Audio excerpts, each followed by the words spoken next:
বাংলাদেশ একটি মুসলিম প্রধান দেশ। এই দেশে প্রতি শীতের মৌসুমে ওয়াজ মাহফিল অনুষ্ঠিত হয়ে থাকে। এই ওয়াজকে কেন্দ্র করে ধর্মপ্রাণ মুসলমানদের মধ্যে তখন ব্যাপক আনন্দ কাজ করে। তখন এই সমস্ত আলেমদের আলোচনা শুনে অনেকেই নিজেদেরকে পরিবর্তন করে ফেলেন। ইসলামের বাণী প্রচার করার কারণে এদের মধ্যে অনেকেই অন্য পেশায় কাজ করার সময় ও সুযোগ কোনোটাই পান না। কিছু কিছু বক্তা ছাড়া এদেশের যে সকল বড় বড় ইসলামিক বক্তা রয়েছে তারা কত টাকা নেবেন সেটা চুক্তিবদ্ধ করেন না। হাদিয়া হিসেবে যা দেওয়া হয় তাই নিয়ে থাকেন। তারপরও এই সকল বক্তা যেহেতু দেশের এক প্রান্ত থেকে অন্য প্রান্তে ছুটে চলেন, তাই তাদের যাতায়াত এবং সম্মানী হিসেবে মাহফিল কর্তৃপক্ষ হাদিয়া দিয়ে থাকেন। শাইখ আহমদুল্লাহ বাংলাদেশের সর্বজন গৃহীত একজন আলেম ও ইসলামিক বক্তা হলেন শাইখ আহমদুল্লাহ। তার আজ সুন্নাহ ফাউন্ডেশনের মাধ্যমে দ্বীনের কাজ করে যাচ্ছেন। তিনি সৌদি আরবের পশ্চিম দাম্মাম ইসলামিক সেন্টারের সম্মানিত দায়ী হিসেবে কাজ করেছেন। শাইখ আহমদুল্লাহ মাহফিলের জন্য কোনো প্রকার চুক্তি করেন না। বেশি হাদিয়া দিলেও তিনি সেটা আবার ওই প্রতিষ্ঠানেই দান করে যান। 20 থেকে 50,000 টাকার মধ্যে হাদিয়া দেওয়া হয় তাকে। তবে তিনি ঘোষণা দিয়েছেন কিছুদিন পর তিনি মাহফিলের জন্য কোনো হাদিয়া গ্রহণ করবেন না। আব্দুল হাই মোহাম্মদ সাইফুল্লাহ আব্দুল হাই মোহাম্মদ সাইফুল্লাহ 3 বার তেলাওয়াতুল কুরআন প্রতিযোগিতায় রাষ্ট্রপতির নিকট থেকে স্বর্ণ পদক পেয়েছেন। এছাড়া তিনি বাংলাদেশ ইসলামিক ইউনিভার্সিটির সেরা বিতর্ক প্রতিযোগীদের মধ্যে একজন। তিনিও মাহফিলের জন্য চুক্তিবদ্ধ হন না। তবে জানা যায় তাকে 40 থেকে 60,000 টাকা হাদিয়া দেওয়া হয়ে থাকে। আব্দুল্লাহ আল আমিন মৌলানা আব্দুল্লাহ আল আমিন মৌলানাকে মানুষ আল আমিন হুজুর নামেই চিনে থাকে। মৌলানা দেলোয়ার হোসেন সাইদি সাহেবের কণ্ঠের সাথে তার মিল থাকার কারণে দ্রুত মানুষের কাছে জনপ্রিয়তা অর্জন করেন আল আমিন। তিনি মাহফিলের জন্য টাকাতে চুক্তিবদ্ধ হন না। তবে জানা গেছে হাদিয়া হিসেবে তাকে 50,000 টাকার মতো দেওয়া হয়ে থাকে। তারিক মনোয়ার মৌলানা তারিক মনোয়ার অনেক আগে থেকেই বাংলাদেশে জনপ্রিয়। ফেসবুক কিংবা ইউটিউব যখন ছিল না তখন থেকেই তারিক মনোয়ার জনপ্রিয় একজন বক্তা। এছাড়া তিনি বাংলাদেশের বাহিরেও অনেক দেশে বেশ জনপ্রিয়। তিনি বাংলাদেশের একজন আন্তর্জাতিক ইসলামিক বক্তা। মৌলানা তারিক মনোয়ার চুক্তিবদ্ধ হয়ে কোনো ওয়াজ করেন না। তবে জানা গেছে তাকে 60 থেকে 80,000 টাকার মধ্যে হাদিয়া দেওয়া হয়ে থাকে। মৌলানা খালেদ সাইফুল্লাহ কওমি অঙ্গনের বিজ্ঞ ও জনপ্রিয় আলেম। তিনি সুন্দর ও সাবলীল নরম ভাষায় বক্তব্য দিয়ে থাকেন এই আলেম। তিনিও অগ্রিম কোনো টাকায় চুক্তিবদ্ধ হন না। তাকে 40 থেকে 50,000 টাকা হাদিয়া দেওয়া হয়ে থাকে। আল্লামা মামুনুল হক বাংলাদেশের জনপ্রিয় এবং জ্ঞানী ও সাহসী আলেম মৌলানা মামুনুল হক। তিনি অত্যন্ত মেধাবী একজন আলেম, মুফতি ও শাইখুল হাদিস। বুখারী শরীফের প্রথম বঙ্গানুবাদকারী শাইখুল হাদিস আল্লামা আজিজুল হাকিমের সন্তান হলেন মৌলানা মামুনুল হক। বলিষ্ঠ কণ্ঠে কোরআন এবং হাদিসের কথাগুলো বলতে কখনো পিছপা হন না তিনিও অগ্রিম কোনো টাকায় চুক্তিবদ্ধ হন না। তবে জানা গেছে 50 থেকে 60,000 টাকা হাদিয়া দেওয়া হয় তাকে। মুফতি আমির হামজা স্পষ্টভাষী আমির হামজা একজন হাফেজ, মুফতি এবং মুফাসসির। আমির হামজার নামের বৈশিষ্ট্যই যেন তিনি ধরে রেখেছেন। অত্যন্ত সাহসী, নির্ভীক, হাফেজ, আলেম ও উচ্চ শিক্ষায় শিক্ষিত আমির হামজা দেশের বাহিরেও জনপ্রিয় এই আন্তর্জাতিক খ্যাতিমান আলোচক। তিনিও অগ্রিম কোনো টাকাতে চুক্তিবদ্ধ হন না। তবে জানা গেছে 30 থেকে 60,000 টাকার মধ্যে হাদিয়া দেওয়া হয় তাকে। আইয়ুবী আল্লামা বাসিত খান কওমি ঘরানার আলেমের মধ্যে তিনিও শীর্ষ একজন আলেম। তার আমল, ইলম তাকে অনেক বেশি অনন্য করেছে। কোরআন সুন্নাহর কথাগুলো অত্যন্ত সহজ করে মানুষের মধ্যে নিয়ে এসেছেন এই আলেম। তিনিও অগ্রিম কোনো টাকায় চুক্তিবদ্ধ হন না। তবে জানা গেছে 40 থেকে 50,000 টাকা হাদিয়া দেওয়া হয় তাকে। ডক্টর এনায়েতুল্লাহ আব্বাসী ডক্টর এনায়েতুল্লাহ আব্বাসী হুজুর নামেই পরিচিত। সিয়াসিত্তা সালাত নিয়ে ব্যাপক পড়াশোনা করেছেন আব্বাসী। অত্যন্ত ভদ্র আর মিষ্টি ভাষায় কথা বলেন এই ইসলামিক বিশ্লেষক এবং গবেষক। চুক্তিবদ্ধ হয়ে কোনো মাহফিল করেন না তিনি। তবে তার শিডিউল পাওয়াটা অনেক কঠিন। তবে তার শিডিউল পাওয়া গেলে অল্প কিছু হাদিয়া এবং যাতায়াত খরচ হাদিয়া হিসেবে নিয়ে থাকেন। আবু বকর মোহাম্মদ জাকারিয়া। আবু বকর মোহাম্মদ জাকারিয়া একজন বাংলাদেশি সালাফি ইসলামিক পণ্ডিত, মিডিয়া ব্যক্তিত্ব, অধ্যাপক, লেখক, দায়ী এবং ইসলামিক বক্তা। তিনি ইসলামিক বিশ্ববিদ্যালয় বাংলাদেশের আল ফিকা অ্যান্ড লিগাল স্টাডিজ বিভাগের একজন অধ্যাপক।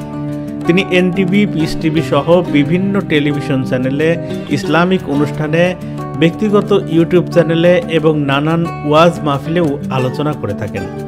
তাকে হাদিয়া হিসেবে 20 থেকে 40,000 টাকা দেওয়া হয়ে থাকে। আবু তহা মোহাম্মদ আদনান। আবু তহা মোহাম্মদ আদনান উঠতি একজন ইসলামিক আলোচক, যার সুস্পষ্ট কথা বলার ভঙ্গিমার কারণে তরুণদের মধ্যে দ্রুত গতিতে জনপ্রিয়তা লাভ করেছেন। দর্শন বিষয়ে অনার্স মাস্টার্স পড়াশোনা করেছেন রংপুর কারমাইকেল কলেজে। ছাত্রজীবন থেকেই তিনি আহলে হাদিস সংগঠনের সঙ্গে জড়িয়ে পড়েন এবং প্রচুর ইসলামিক বই পড়েন। তিনি মূলত ইসলামের জন্য কাজ করাকেই প্রাধান্য দিয়ে থাকেন। অল্প কিছু হাদিয়া অথবা হাদিয়া না দিলেও মাহফিল করে থাকেন এই বক্তা। শাইখ আব্দুর রাজ্জাক বিন ইউসুফ। শাইখ আব্দুর রাজ্জাক বিন ইউসুফ বাংলা ভাষাভাষী আলেমদের মাঝে একজন সর্বজন বিদিত বক্তা হিসেবে স্বীকৃত। তিনি ডাক্তার জাকির নায়েকের পিস টিভিতেও নিয়মিত লেকচার দিয়ে থাকেন। তিনি এই পর্যন্ত সৌদি আরব, দুবাই, ভারত, মালদ্বীপ এবং বিভিন্ন দেশের প্রোগ্রামে অংশ করেছেন। তার বক্তব্যের আকর্ষণীয় বৈশিষ্ট্য হচ্ছে তিনি হাদিসের আরবি ইবারাত মুখস্থ পড়েন এবং তার অনুবাদ করেন। তার প্রায় 2000 হাদিস মুখস্থ রয়েছে। তিনি চুক্তিবদ্ধ করে কোনো মাহফিল করেন না, সামান্য কিছু হাদিয়া হিসেবে গ্রহণ করে থাকেন। ডক্টর মিজানুর রহমান আজহারি। ইসলাম ধর্মের অনুশাসন মেনে চলেও নিজেকে সমসাময়িকভাবে উপস্থাপন করা এবং কোরআন ও হাদিসের বিষয়গুলো সহজ ও সাবলীল এবং গবেষণাধর্মী আলোচনার কারণেই অল্প সময়ের মধ্যে বাংলাদেশের মুসলিম, বিশেষত মুসলিম তরুণ সম্প্রদায়ের কাছে জনপ্রিয়তা অর্জন করেছেন তিনি। মিশরের আল আজহার বিশ্ববিদ্যালয়ে তাফসির এবং কোরআন ভিত্তিক বিজ্ঞান বিভাগে গ্র্যাজুয়েশন শেষ করেছেন তিনি। সেখান থেকেই তাকে আজহারি নামে ডাকা হয়। এরপর মালয়েশিয়ার আন্তর্জাতিক ইসলামিক বিশ্ববিদ্যালয় থেকে এমফিল এবং পিএইচডি ডিগ্রি অর্জন করেছেন। তার মাহফিলে প্রায়শই তার মাধ্যমে বিভিন্ন ভিন্ন ধর্মাবলম্বী ইসলাম ধর্মে ধর্মান্তরিত হন।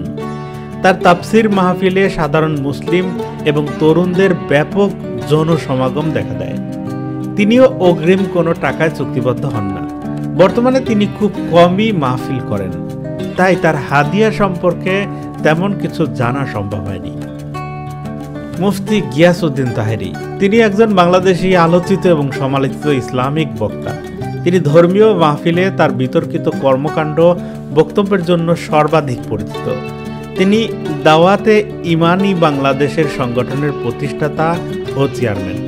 তিনি তার বক্তব্যে চা খাবেন, ঢেলে দেই, বসেন বসেন, বৈশা যান প্রভৃতি সংলাপের কারণে সামাজিক যোগাযোগ মাধ্যমে ব্যাপক ভাইরাল হয়েছেন। শোনা যায় এই বক্তা মাহফিলের জন্য 30 থেকে 50,000 টাকা নিয়ে থাকেন। রফিকুল ইসলাম মাদানী।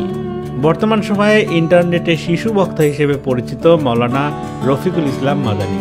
তিনিও অগ্রিম কোনো টাকায় চুক্তিবদ্ধ হন না, তবে জানা যায় 30 থেকে 50,000 টাকা হাদিয়া দেওয়া হয় তাকে।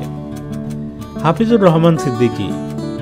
ওয়াজের ময়দানে পরিচিত মুখ হাফিজুর রহমান সিদ্দিকী, তবে তার আচরণ নিয়ে বিভিন্ন মহলে বিতর্ক দেখা গিয়েছে, আর সেটার জন্য মানুষের কাছে কিছুটা গ্রহণযোগ্যতা হারিয়েছেন তিনি। শোনা গেছে এর আগে প্রতিটি মাহফিলের জন্য 60 থেকে 80,000 টাকায় চুক্তিবদ্ধ হয়েছেন মাওলানা হাফিজুর রহমান সিদ্দিকী। মুফতি কাজী ইব্রাহিম। মুফতি কাজী ইব্রাহিম বাংলাদেশের একজন ইসলামিক বক্তা এবং জনপ্রিয় ইসলাম প্রচারক।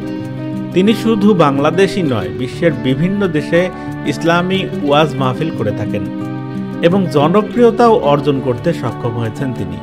তিনি কোরআনের একজন দক্ষ প্রচারক এবং হাদিস ও কোরআন শিক্ষায় অতুলনীয় শিক্ষক।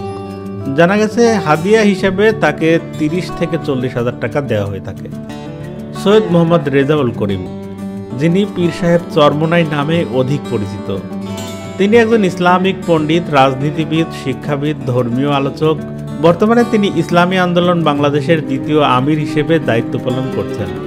এছাড়া তিনি বাংলাদেশের মুজাহিদ কমিটি এবং বাংলাদেশ কুরআন শিক্ষা বোর্ডের সভাপতি এবং রেফাকুল মাদারাসিল আরাবিয়া বাংলাদেশের সভাপতি।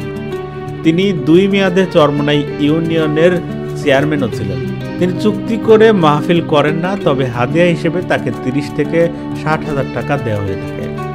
মাওলানা জুনায়েদ আল হাবিব জামিয়া কাশিমিয়া আশরাফুল উলুম মাদ্রাসার প্রিন্সিপাল, হেফাজত ইসলাম বাংলাদেশের সিনিয়র যুগ্ম মহাসচিব এবং জমিয়াতে উলামায়ে ইসলাম বাংলাদেশের সহসভাপতি, হেফাজত ইসলাম ঢাকা মহানগর শাখার সভাপতি। তিনি মূলত তার দলের দাওয়াতের মাহফিলগুলো করে থাকেন। এর জন্য তেমন কোনো টাকা গ্রহণ করেন না। হাদিয়া হিসেবে তেমন কোনো বড় অঙ্ক গ্রহণ করেন না তিনি। আবরারুল হক আসিফ ফেসবুকে অত্যন্ত জনপ্রিয় মুখ। আবরারুল হক আসিফ অনেকটা মিজানুর রহমান আজহারিকে কপি করে জনপ্রিয়তা অর্জন করেছেন এই বক্তা। সুন্দর এবং সাবলীল ভাষায় বাংলা এবং ইংরেজিতে কথা বলার চেষ্টা করেন তিনি, তবে চুক্তিবদ্ধ করে কোনো মাহফিল করেন না তিনি। হাদিয়া হিসেবে 15 থেকে 20,000 টাকার মধ্যেই দেওয়া হয়ে থাকে তাকে।